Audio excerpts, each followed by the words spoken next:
Hello friends, आप सभी साथियों का अपने यूट्यूब चैनल सत्या एजुकेशनल में स्वागत करता हूं। फ्रेंड्स, आज हम बीएड सेकंड सेमेस्टर में जो पहला पेपर है पेडागोगी ऑफ साइंस का, उसके हम आज 10 महत्वपूर्ण प्रश्न बताने जा रहा हूं, जो कि आपके एग्ज़ाम के लिए महत्वपूर्ण हो सकते हैं। आपके एग्ज़ाम 16 तारीख से स्टार्ट हैं, तो उस एग्ज़ाम की डेट को लेकर हमसे पहले ही आपको क्वेश्चनों को बता देंगे, जिससे कि आपको एग्ज़ाम की प्रिपरेशन करने में कोई समस्या ना हो। तो गाइज, हम हर बार की तरह हम आपको इस बार भी बताएंगे क्या पढ़ना है, क्या नहीं पढ़ना है, कितना पढ़ना है और किस यूनिट तक पढ़ना है, कि जिससे कि आपको ज़्यादा से ज़्यादा समय मिल सके आपको एग्ज़ाम की प्रिपरेशन के लिए। तो गाइज, देर ना करते हुए अपने टॉपिक पर बढ़ते हैं कि पहला प्रश्न हमारा क्या है। गाइज, आप जानते हैं कि पहला पेपर हमारा विज्ञान शिक्षण का, जिसके हम 10 महत्वपूर्ण प्रश्नों को आपके सामने प्रस्तुत करने जा रहा हूं। फ्रेंड्स, पहला क्वेश्चन हमारा है, शैक्षिक उद्देश्यों का क्या अर्थ है, यानी कि शैक्षिक उद्देश्य क्या होते हैं। उनमें से ब्लूम के शैक्षिक उद्देश्यों का वर्णन करना है आपको।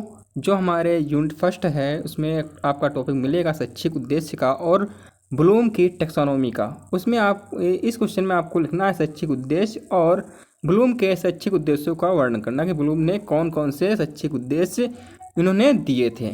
तो गाइज, आपका पहला क्वेश्चन कंप्लीट हुआ। क्वेश्चन नंबर 2,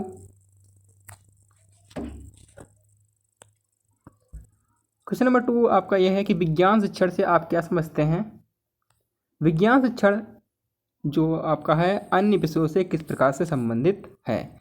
जो आपका विज्ञान शिक्षण है अन्य विषयों से किस प्रकार से संबंधित हो सकता है, किस प्रकार से आपका विज्ञान शिक्षण अन्य विषयों के लिए महत्वपूर्ण साबित है। इसमें आपको हर विषय जिन जिन विषयों के साथ ये विज्ञान शिक्षण महत्वपूर्ण है या संबंधित है, उन विषयों के साथ इसका उल्लेख करते रहना चाहिए। उल्लेख करते हुए आपको 5 से 6 पेज कम से कम लिखना अनिवार्य है, क्योंकि क्वेश्चन जो आपका होगा 16 नंबर का होगा।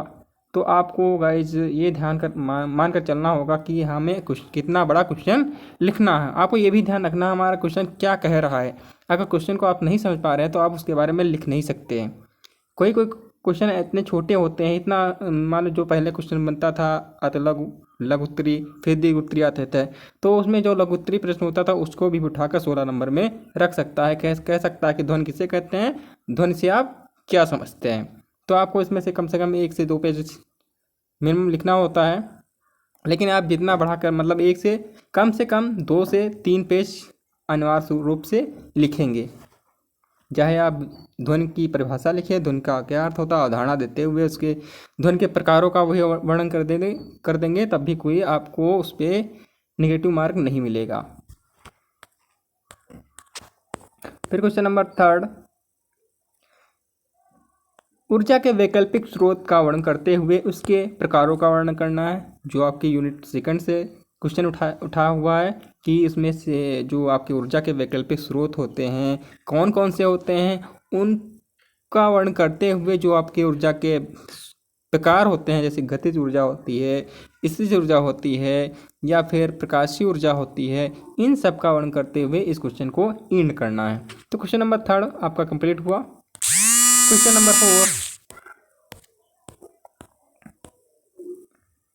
नंबर 4 आपका कह रहा है क्वेश्चन नंबर 5, प्रतिध्वनि किसे कहते हैं, इसके अनुप्रयोगों का वर्णन करना है।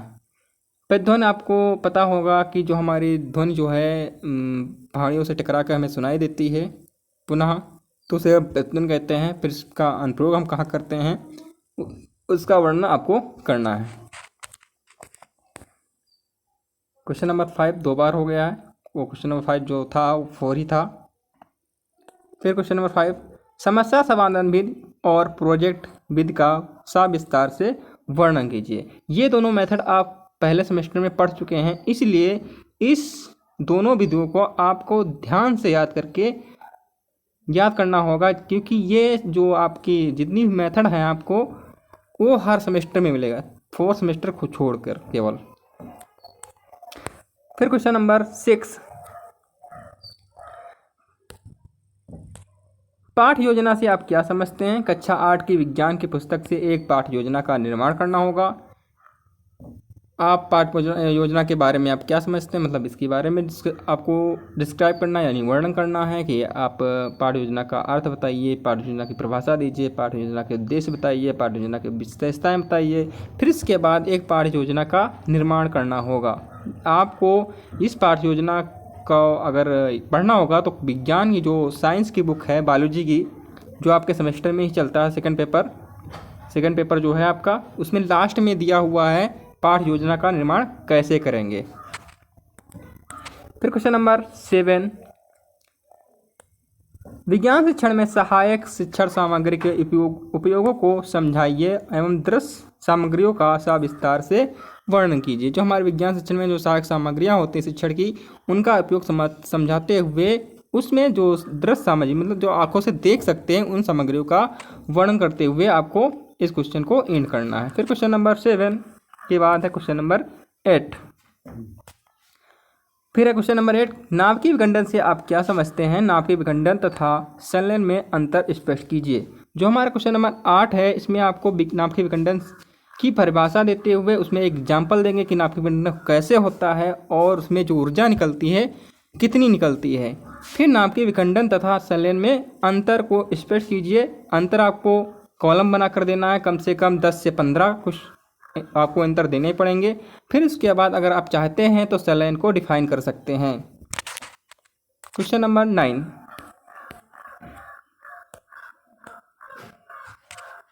क्वेश्चन नंबर 9 आपका ये है कि विज्ञान की पाठ्य पुस्तक का क्या अर्थ होता है? जो हमारी विज्ञान पुस्तक है उसका अर्थ बताते हुए एक आदर्श पाठ्य पुस्तक की आवश्यक विशेषताएं कौन कौन सी होती हैं उसका वर्णन करना है कि जो आपकी पाठ्य पुस्तक होती है इसमें कौन कौन सी विशेषताएं होनी चाहिए जो एक पाठ्य पुस्तक अच्छी दिखे।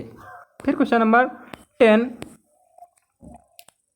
ऊष्मा स्थानांतरण से आप क्या समझते हैं? ऊष्मा स्थानांतरण के प्रकारों का उदाहरण सहित व्याख्या कीजिए। जो आपके ऊष्मा स्थानांतरण होते हैं, ट्रांसफर ऑफ हीट, उससे आप क्या समझते हैं और उसके प्रकार कौन कौन से होते हैं, और हर प्रकार की परिभाषा देते हुए उसका 1 से या 2 एग्जाम्पल आपको देने पड़ेंगे। कम से कम इस उत्तर को कम से कम 6 से 7 पेज अवश्य लिखेंगे। आपको मैं बताता चलूँ कि किस यूनिट को कितना आप महत्वपूर्ण यूनिट बना सकते हैं। आपको सेकेंड और थर्ड यूनिट को आपको कंप्लीट रूप से पढ़ना होगा। कम से कम उसमें से आपको 6 से 7 क्वेश्चन मिलने की उम्मीद हो सकती है। तो गाइस, अगर वीडियो अच्छा लगे तो लाइक और शेयर करना ना भूलें। इस वीडियो को अपने फ्रेंडों के साथ भी शेयर कर दें जिससे कि इस वीडियो का लाभ उनको भी मिल सके। अगली वीडियो यानी कि सेकंड पेपर का वीडियो कल शाम तक आपको यूट्यूब पर उपलब्ध हो जाएगा। तब तक के लिए bye bye, take care, thank you.